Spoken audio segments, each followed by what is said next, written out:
Well, hello there, and this is Auntie. And I am here to do my review on Married at First Sight, Season 9, Episode 6, Real Life, Real Wife. If this is your first time being here, please like, comment, and subscribe to my channel. And to all of my new subscribers, everybody needs a sweet old auntie, right?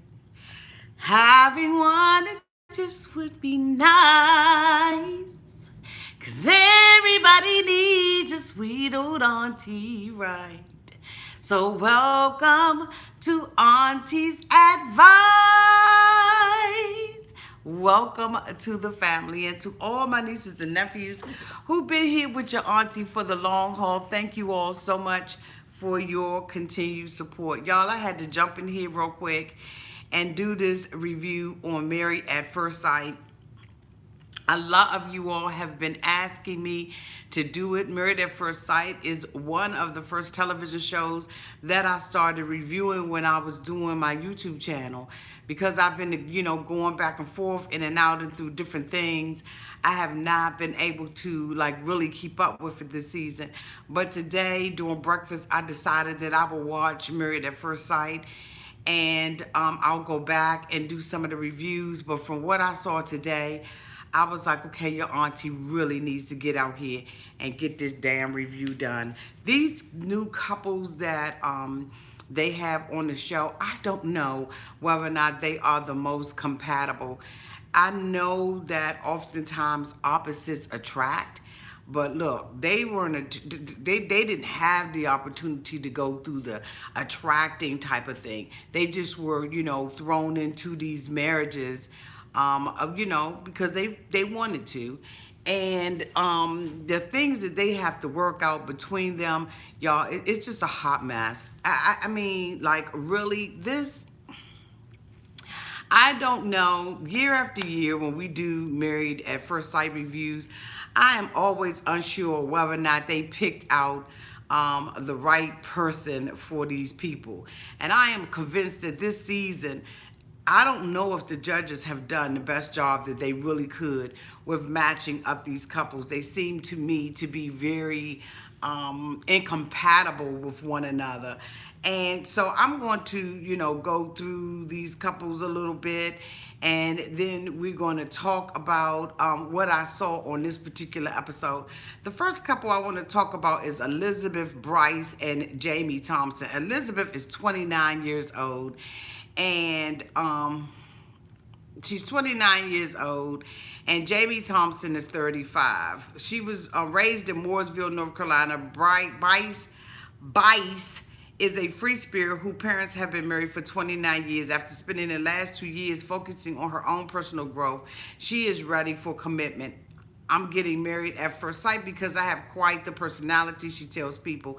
I consider myself that fun kind of crazy, and I want a husband who's going to accept me for who I am. Thompson grew up in a very tight-knit family in Columbia, South Carolina. Never one for casual dating, the newly 35-year-old is ready for marriage and travel. He's been holding off on getting a passport until he finds his forever travel partner, jokes Thompson. I'm ready to get married at first sight because I'm 35 and I'm getting to be that creepy old guy. Okay, when I look at this couple, right? This girl is completely off the hook. She's self-absorbed. She thinks that everything that she does is cute and funny. She wants to do it for the humor of it all. And I'm just really not feeling Elizabeth at all. And Bryce seems like he's the kind of guy that's a little uptight and everything. He kind of likes, the wild and crazy girl in the bedroom, but not the wild and crazy girl on a regular basis. They are, in this particular episode, leaving their honeymoons and they're having to move in with one another. This year, the Married at First Sight staff decided that they would get them all into the same apartment building because they said that they found over time that they really need to, talk with each other and lean on each other for, I guess, strength, encouragement. I don't know. But they decided that this was the best thing. The first night back from the honeymoon, they're going over to each other's houses so that they can, assess where their partner lives. And then the next day they're going over to the other partner's house and they're going to be packing the bags. And so she goes into, in the world, she goes into Jamie's apartment, and immediately she's talking about he's freakishly clean. And my daughter and I was looking at this together, and I'm thinking, where's he freakishly clean at? He's just neat and clean. That's how your home should be. When it's not that way, you should be having a hissy fit that it's not that way. But she wants to use this as a joking time. Like, this isn't time to joke, because at the end of the day, he's going to come back and see this footage, and he's going to be feeling some kind of way. He has a very nice apartment, and he has guitars on the wall. It seems like he's a music kind of guy, and he's just probably the perfect guy that she needs in her life. But because she thinks that everything is a damn joke, and that she can joke everything off and then apologize later on, it really, to me, makes her very unattractive. She appears to be using sex in order to keep Jamie. I understand that while they were on the honeymoon, she was, basically on her ankle.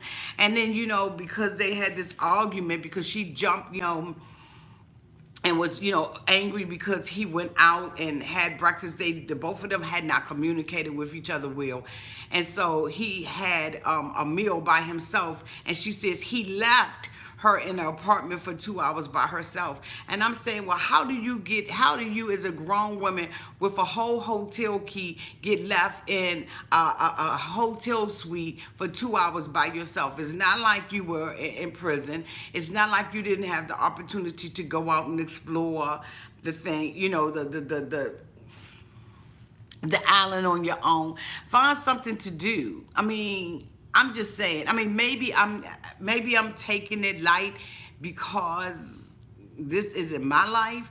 But I'm just saying, I don't see me blaming somebody for sitting somewhere for 2 hours and not finding anything to do with my time. So, as a result of that, she wanted to, I guess, sexually satisfy him because they had not consummated the marriage.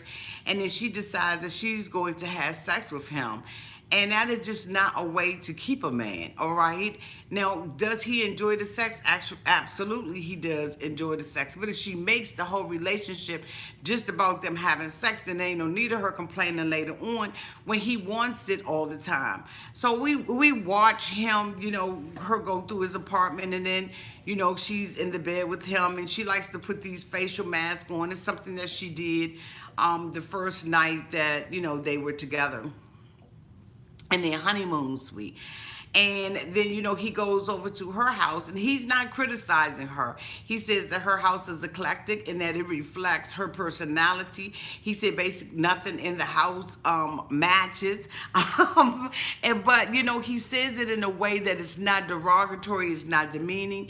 He's not tearing her down. He's just making a general observation. She has these 2 dogs in the household, and the little dogs appear to be needy, and the pets are. Okay, those are our little fur babies. Y'all know I got my grand poodle, my grandbaby, my grand poodle, and I'm just like I really don't like her. And so they go to the new apartment, and the first thing, of course, again, she wants to put the dogs out so that, they can have their Lizzie night or their Lizzie sex night or sexy night or whatever it is that she calls him. I don't know whether or not I like this girl. I think that life is a bowl of cherries, and it could be whatever you want it to be. But to act the way that she does and to make light of everything is too much for me. It's just too much for me, and I think it's going to be too much for him. He thinks that he likes this fun, loving girl until it just gets to be enough, because at this point, for me, enough is enough with her already. There's just something about her that I just do not like. I mean, like, y'all, I'm serious. I don't like this girl. The next couple that I want to talk about is Keith. Let me put my glasses on. Is Keith Manley, who's 27, and Iris Caldwell, 27 years old. Manley's parents have been married for nearly 30 years, and his grandparents recently celebrated their 55th wedding anniversary. He doesn't believe that divorce is an option, is ready for kids as soon as possible. He also looks up to Beyonce and Jay-Z and hopes to mirror their relationship. It's that time in my life where I would love to start thinking about my own family, he says. It's scary to get married at first sight, but I'm willing to take the chance and find my perfect mate. Caldwell is an only child who has been saving her virginity for her future husband. Though her parents divorced when she was just 3, she is close with both of her parents and is looking for an equal partnership where her spouse is fully supportive of her. I'm ready to get married at first sight because it's hard to meet someone that wants to commit, she says. It's just the whole fact of commitment. That's the issue with guys these days. There's no commitment level. So she, went into this already being negative about people being willing and unwilling to commit. I absolutely have a problem with this girl. Her whole identity is wrapped up around virginity. Although she has done everything, okay, everything under the sun, except for,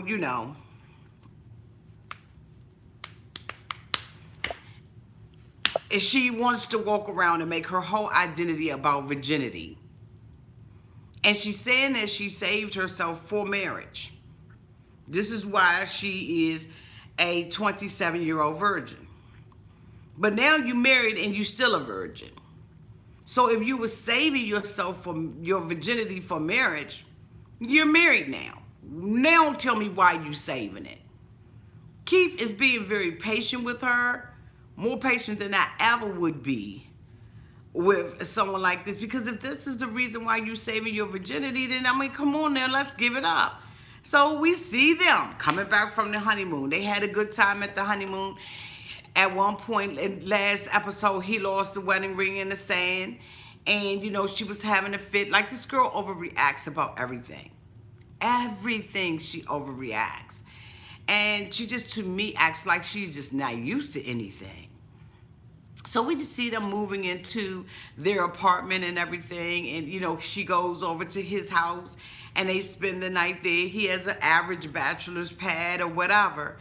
And so, they get up in the morning and he's like, my wife is very curious. She's going through his cupboards. She's going through his refrigerator. Like, she's doing all of those things that, a nosy ass, insecure woman would do. And so, while he's in the bathroom, she closes the door and then she goes through his night table. Inside of his night table is an empty box of condoms. The man, before he met you, before he went on a honeymoon and decided that he was going to, what are these numbers that's coming up here? Is that somebody's name, Josie? I'm assuming that's somebody's name. Yes, okay, thank you, Josie. Welcome to the page, whoever that is, to the channel. I've never seen that before, so welcome. So she goes through his drawer and she finds that he has an empty box of condom. He was a single man. And then she flips out on him because this is what she found. First of all, like my daughter said, he is at least having safe sex. Second of all, he didn't know you prior to this. And if he was getting busy, he was getting busy. He was doing what he was doing. He was a single man. He's entitled to have sexual relationships with women. But she acts as if this mofo has cheated on her already. And so she confronts him about the condom box being in the drawer. And he tells her, well, I took the condoms with us to our honeymoon. And she was like, oh, so you thought you was getting one of those kind of girls. Bitch, I'm trying to stop calling women that. You are that kind of girl. You have done everything under the sun, okay? Everything under the sun. And you're going to judge him because you still walking around with your fake righteous cause. I'm a virgin. I have a white dress. I got a white shirt. Does that make me a virgin? Somebody, like, this is too much. Like, she went on this show just to say, I am a virgin. I'm a virgin. So the hell what? There's a lot of virgins who don't walk around with it as a badge of armor and a badge of honor. There's other honorable things that women and men can do with their bodies, and they don't have to make that their whole entire identity. Like, really, who are you outside of being a virgin? Like, I salute anybody and everybody who has remained celibate and who is a virgin. But you're making this a thing.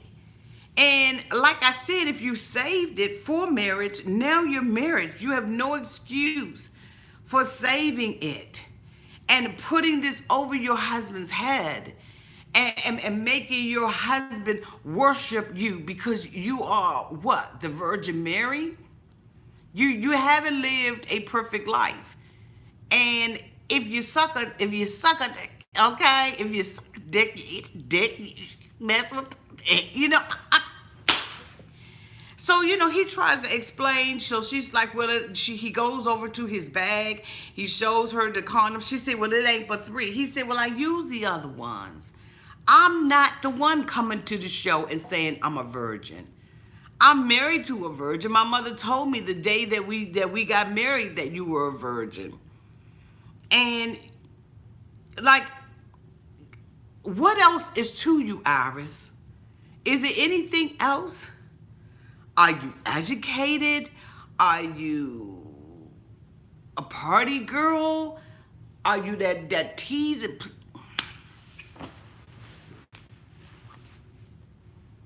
So she says, I almost wish that you would use the condoms on me.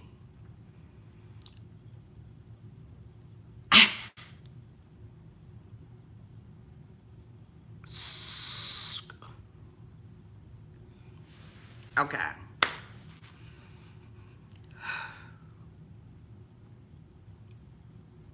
Again, who put them together? So the doctor comes and he has a conversation with them. And of course, she still got the virgin talk. And basically, Dr. Calvin told her, look, don't keep saving it. You married now. Go ahead on and give that thing up. But I'm afraid that thing is such a part of who she is that she doesn't even know how to be free in that area.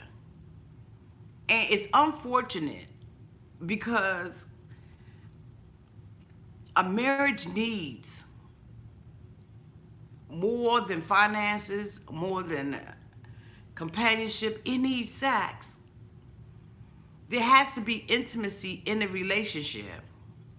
And it's not enough. Okay? That's not enough. Your husband wants to be one with you. He wants to consummate the marriage. And you so hung up on this. And so, they leave and they go over to her place and everything. And then they get to the new apartment. And she's walking around the apartment and she's passing judgment about, his apartment and all of that kind of stuff. And of course, he doesn't pass judgment about hers.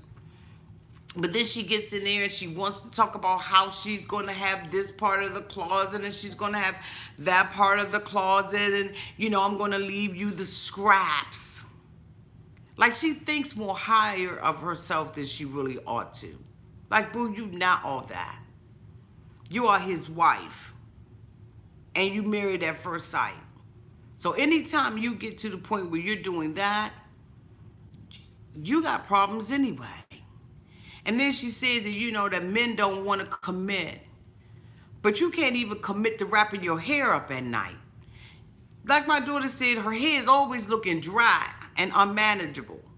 And I know that we all want to go natural. I'm a natural myself. So I'm not knocking her for the natural thing. I'm saying fix yourself up and stop looking like a baby doll, like you're 12 years old. A man wants to be attracted to a woman.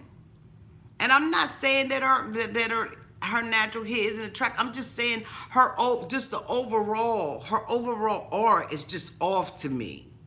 And then, she wants to be mad because she says that the drawers are wooden and she believes that there's splinters in the drawer. And I don't know of any night tables or dressers that are not made out of wood. Now, if you got a metal file cabinet that you putting your stuff in, then no. And a simple thing, all she had to do was just wipe it out. But she's making such a big deal about there not being a liner in it. Bitch, go get you some liners. You knew you were moving. You should have had some extra ones at home. And he's like, it's not a big deal to me. Like, she's really being petty over things that she doesn't need to even be petty about. She is going to ruin this relationship. Because all of these women, I've noticed that every last one of them petty as hell. And I don't understand that. I can't get with it. Like y'all not going to do, there's nothing you're going to be able to do to convince your auntie that it's okay to be petty like that. This ain't going to work.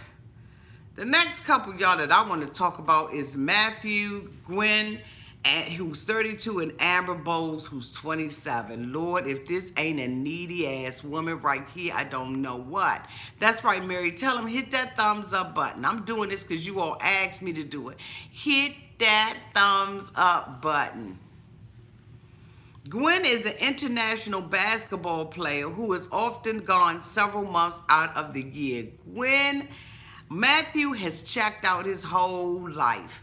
Matthew has never had roots anywhere. My daughter pointed out when we were looking at it that Matthew said that his clothes is at his mama's house, his other things are at his mama's house, and been there for 7 years, and this mofo has never taken the time to go and get it. He says that, you know, to him, every apartment is just like a hotel room. He in it, he out of it, and he just won't plant roots anywhere. At the honeymoon, the girl offered him, you know, the opportunity to get his business off the floor, and she would support him. This mofo got offended and was like, I got my own money. Nobody said you didn't have your own money. This girl is just like, you know, we're married and you're in a relationship, and I really want that loving relationship with you. Okay, he says, getting married at first sight because I like to take risks. No risk, no reward, he says. I'm single. I've been a hopeless romantic my whole life, so why not? Anytime this is this mofo's portfolio and this is what he said to Married at First Sight, why would they hook him up with some chick who has been abandoned by her mama, her daddy, and everybody else in her life, her whole entire life? Why would they give her to somebody who says, I just want to take a risk? He's been in and out of different relationships. Like, why would they hook this girl up with him? Why? This girl has been needy from day one. From the day that she married him, she has been clinging to him like saran wrap on a hot cross bun. Bowles is a strong-willed and sassy tomboy who is also a hopeless romantic. So what? That doesn't make them compatible. When she was 4 years old, her mother came out as gay and moved to Massachusetts to find acceptance. She has an identical twin, and both she and her sister are very close with their father.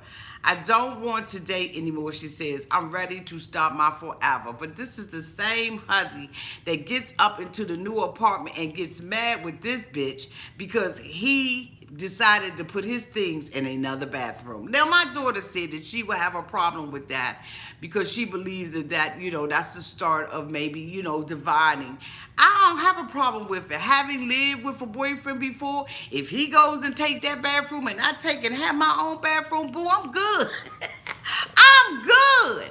But I guess for young people who maybe haven't lived with somebody before and then looking at beard hair and all that kind of stuff at the sink and mouthwash, and he, you know, he not cleaning this stuff up all the time. Like, no, hell no. You going down the hall to another bathroom in the house, boo, I'm good with that. I'm good. Keisha said, me either, auntie. I love my own bathroom. Yes, I guess it's because we done been there, done that. But no, go ahead by all means. But you know, the first thing that she thinks about is being abandoned, and he's abandoning her, and he wants to separate himself from her. I'm like, girl, get a life. She's in his closets and everything, and she's looking at his apartment, and it ain't nothing in that mofo. This boo don't have roots anywhere. That means that anything that will happen with him, he will fly away. Like something is seriously wrong. Like this mofo family didn't show up to the wedding. Like something is wrong. You mean to tell me you don't have a second cousin that can show up? Like these are serious red flags. So why didn't the experts see these red flags? This couple is completely, to me, just totally not compatible. This mofo is sitting at the table with her and he is eating, and I mean, godly, me and my daughter had to my daughter got nauseous. I just was like, are they serious? I felt like they took and turned the microphones up just so we could hear this mofo crunching. But can you imagine, oh my God, can you imagine sitting across the table from somebody who is chewing that damn loud that you can hear every cotton freaking corn in the corn chips that this mofo is eating? You know exactly how they grinded it at the... like this mofo was chewing loud as hell, but his mouth was closed, like, so I couldn't understand it. This girl and this guy, like, he don't like her. He just wanna bonk her. He don't like this girl. Like my daughter said, every day and all day long, her hair looks wet. She look like her hair is wet from morning, noon, and night. Like, I don't know what kind of hair product she's using, but whatsoever it is, it looks absolutely horrible. This little tomboy is with the wrong guy. Most of these basketball guys, I hate to say it, and I don't mean to stereotype, they want a woman that's look drop dead gorgeous from the time she wake up in the morning to the time she go to bed at night. This, like, she's too needy for him. She is living in the past. She makes everything about her mother an excuse. Baby, look, forgive your mother. Move on. Your life, you're a grown woman now. Move on, boo-boo. You don't have to stay stuck where you at. What you say? 2 bathrooms saved my marriage. LOL, keep that boob somewhere else. Okay, now you can't be using that sugar honey iced tea word on my channel. I'm surprised Miss Murray let that go. You can say whatever you want to say, baby, but you cannot use that S word on my channel. Okay, love you to pieces, sweetie pie, but we can't be having on my channel. So the last couple that I want to talk about is Gregory Oakey, 32, and Deanna McNeil, who's 30. Raised in a tight-knit single-parent household with an older sister, Oakey is finally feeling financially stable and ready for a lifelong partner. He's ready to start a family and is heavily involved in his church. I was engaged before, but God had different plans and it didn't work out. He says, I'm ready to be in love again. And that's Gregory. And so Deanna McNeil is very close to her sister, and family time was a huge part of her upbringing. A career-minded woman, she's also well-traveled, a homeowner, and has a supportive group of friends. I haven't dated in 10 years, she says. I can get in my own way, so I figured helping with the experts to find my forever friendship would probably be the best. This, you talk about low self-esteem. This girl's self-esteem is so low, y'all, that she can't even take a compliment. Now, here's what my daughter says. She says that she doesn't believe that Deanna is really attracted to him because, you know, when you're not really attracted to a guy and he compliments you, you don't have a comeback. You know, like you can't compliment him back because you're really not attracted to him. And that made sense. But you know what? Being my age, when I looked at it, I said, this girl really has low self-esteem. She doesn't think highly of herself. So when somebody compliments her, she doesn't see that in herself. She doesn't see that she's beautiful. She doesn't see that she's worthy of those compliments. So she's now taking the compliments and she's like, I don't want to, you know, like it's too many. You know, I don't know what to do. What am I supposed to do with them? You're supposed to accept them, embrace them, and know that you are that wonderfully created, unique woman of God that is worthy of the love and the compliments of this man. Like, Like, get your stuff together. And it's unfortunate because she hasn't been dating for 10 years, and I see why. Because the moment that somebody sits across the table and just says, you know what, your eyes are absolutely beautiful. Thank you. I appreciate that. And so is your hair. I really like how your hair looks. Thank you. Well, I like how you look too. I like your eyes. I like, you know, your the way you got your little goatee, you know, cut and everything. Who's your barber? You can take, if it's too many compliments, you can take the compliments and turn the mofos around and compliment him back. But like my daughter said, if she ain't attracted to him and she don't see anything attracted about him, then she don't have no comeback. You know what I'm saying? She don't have no comeback for the get back. So instead of her, so, you know, Dr. Calvin was like, look, this is unusual for a man to do something like that. And it is.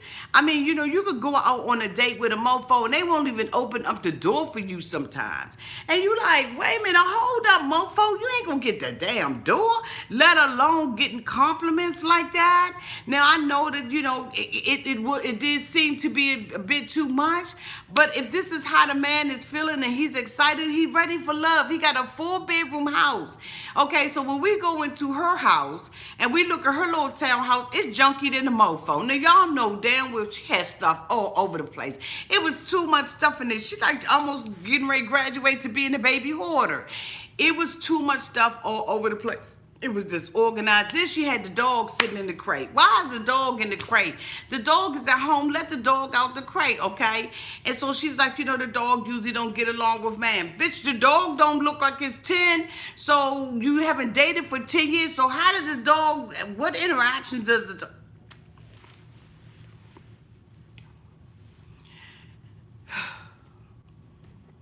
She got to live, you know, she was feeling some kind of way because he's lived with somebody before. What is wrong with these people? Do they not think that these people had lives before they met him? Before they met them? These men had lives. So then she goes over to his house and she impressed with the mofo. So now she like his ass.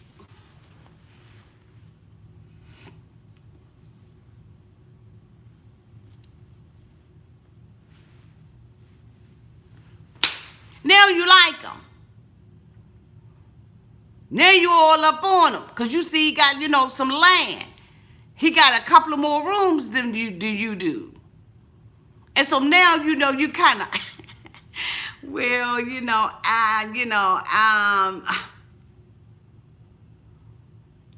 girl,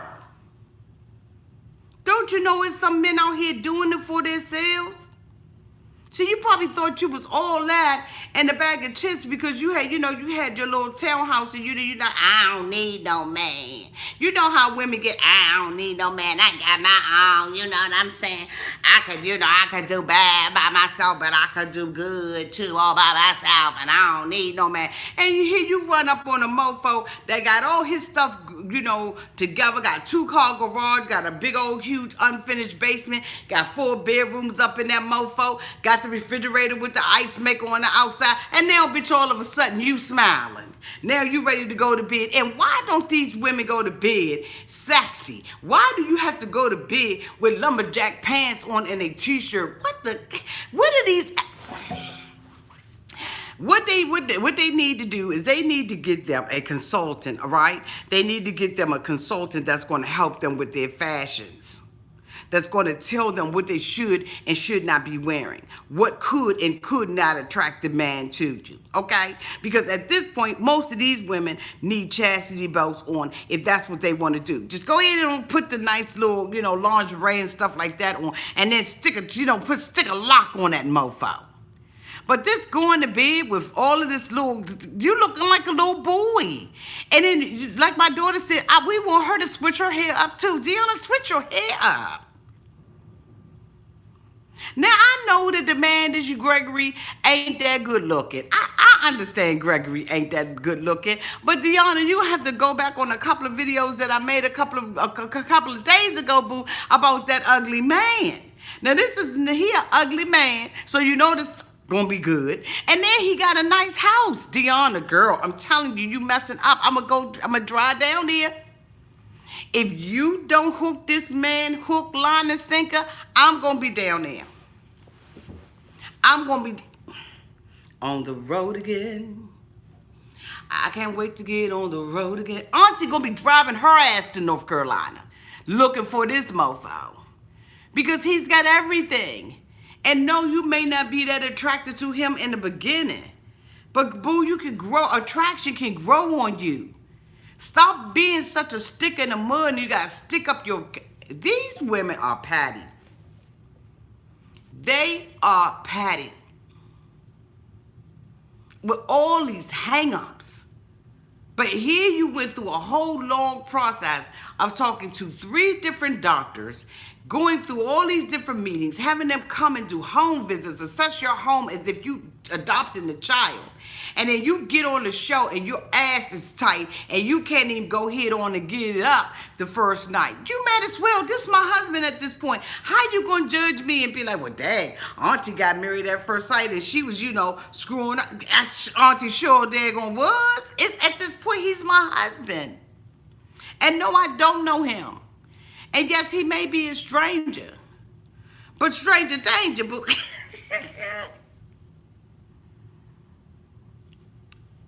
I don't like any of these couples.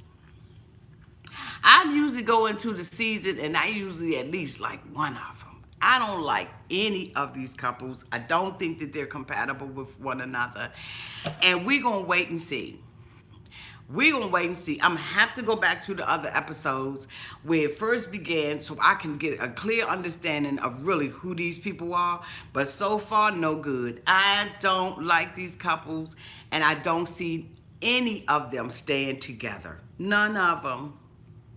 None of them. Especially Miss Iris and Miss Elizabeth. They are train wrecks just waiting to happen. And I don't know if these people go on here because they really just want to be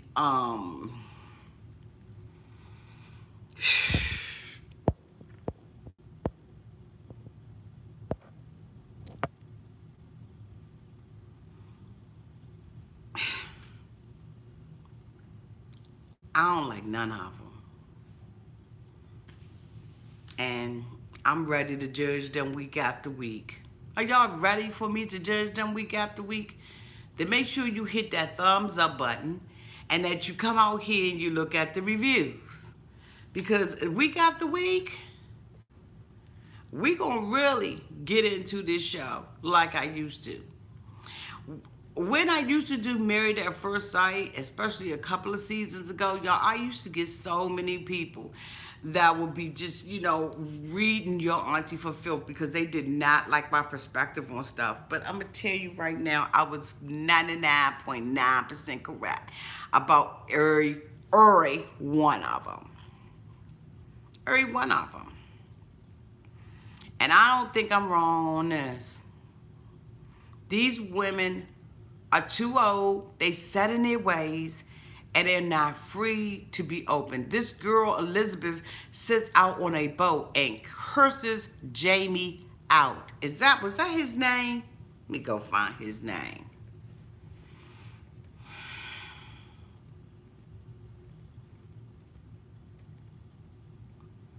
Yes.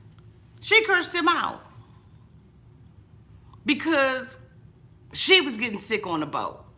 Everybody was getting sick on the boat. Why curse him out? Did wrong. And so if he met her aggression and then they were, you know, out there arguing and everything and he was cussing her out, then he would have been wrong. He would have been the one out of control. He would have been the one that needed to respect the woman in the relationship. But she can sit out there and curse and then come back and say, I'm sorry. Everything not funny, Elizabeth. Grow the fuck up. Grow up. And Iris, come on. Come on, Iris. Give it up, boo. Give it up so you can learn a few things. So that you can be emotionally attached to somebody and not attached to your own emotions. being petty about every little thing. Did y'all see on the next episode that his friends is over the house and she talk about some everybody got a 2-drink minimum, and then she mad at Eric because his friends, or Keith or Eric or whatever the hell his name is, she mad at him because his friends was going in the refrigerator? How in the dog do you invite somebody to your house and give them a 2-drink minimum? Your company, your guests, they young, they drink pop bottles. You don't have people at your house and be like, bitch, don't be going through my refrigerator. If these are your close friends and this is what you used to, pop bottles, go in the fridge. Whatever you want, you entitled to, you can have it. If it's something that need to be cooked, unless you cooking it, bitch, you're not eating it.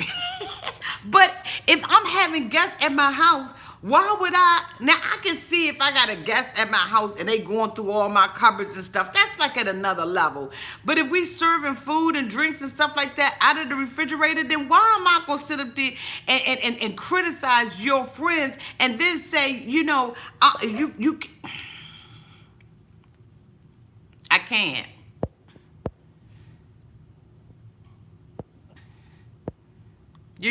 I can't. I can't with her. So I think that, you know, like, this is the conclusion of this review. Like I said, if you all want me to continue to do these reviews, you got to remember to hit that thumbs up button and show me that you like it, and come out here and watch it. I always rate things, do reviews based on what you all like and what you don't like. Ain't no need of me getting out of here or getting out here and doing a review on a show that y'all don't like. Like that, like who does that? So if I see that you all like it, I'll continue to do the reviews on it. Mary discussed, I think she's discussing it now in the chat. I have another channel that is called Auntie's Advice Channel for Women. Last night I did a 1 hour answer. I did a 1 hour video where I answered questions about myself. It was one of the most beautiful lives I have ever done. And that channel is called Auntie's Advice Channel for Women. There were women out there who were asking me questions, and I had an opportunity to answer them. Some of the questions that they asked me, y'all, it challenged me so much, and it almost brought me to tears. Because it was absolutely beautiful. It was in a good environment for everybody, and I really, really did enjoy it. If you get an opportunity and you are a woman and you really want to know about your auntie or know how to navigate some things in life, please.